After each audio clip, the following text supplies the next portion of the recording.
Hello friends. तो आज हम देखेंगे कि स्ट्रिंग्स को कैसे इनपुट लेना है सी में।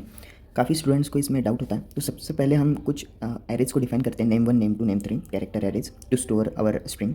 प्रिंटफ हम करेंगे एंटर योर फुल नेम, और स्कैनफ यूज़ करेंगे। और यहाँ पे पार्ट 1 में हम क्या करेंगे, केवल अपना जो नॉर्मल परसेंट एस ऑपरेटर होता है वो यूज़ करेंगे और नेम 1 में स्टोर करेंगे, और फिर हम उसे ही प्रिंट करेंगे कि हमने क्या इनपुट लिया है। So let's run the program, enter the full name. तो हम नाम डालते हैं, कोई भी रैंडम नाम डालते हैं। तो let's say Sachin and Tendulkar and let's hit the enter.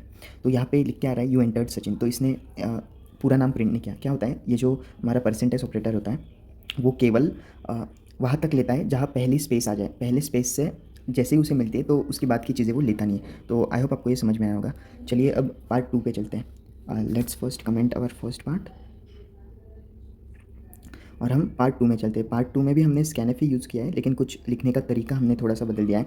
यहाँ पर हमने कुछ एक्स्ट्रा चीज़ ऐड की है, जैसे आप देख सकते हो हमने ये चीज़ ऐड की है। तो इससे क्या होता है, इससे ये होता है कि इसका मतलब होता है कि हमें तब तक लेना है इनपुट जब तक न्यू लाइन कैरेक्टर ना मिले। यानी हम सिंगल लाइन पे जितना भी लिखा है वो सब कुछ आ जाएगा, और जैसे ही हम एंटर दबाएंगे फिर उसके बाद की चीज़ें वो लेता नहीं है। तो ये जो न्यू लाइन कैरेक्टर है इसे भी वो नहीं लेगा।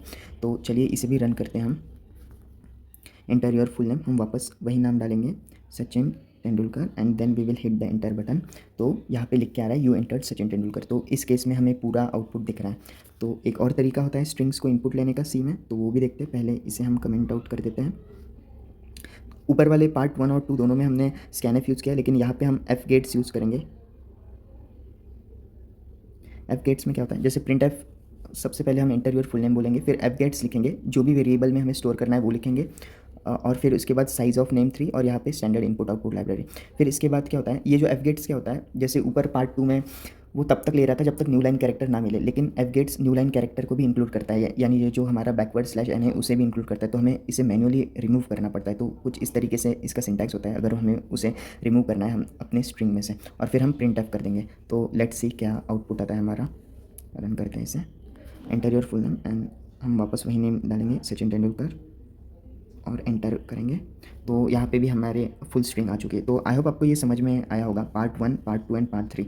जनरली पार्ट 3 हम यूज़ करते हैं रियल लाइफ में, क्योंकि यहाँ पर बफर ओवरफ्लो की कंडीशन हम अवॉइड कर सकते हैं, क्योंकि हम साइज़ ऑलरेडी डिफाइन कर रहे हैं। बाकी ये तीनों चीज़ें आप अलग अलग जगह यूज़ कर सकते हो। आई होप आपको इस शॉर्ट से काफ़ी कुछ समझ में आया होगा। Thank you so much.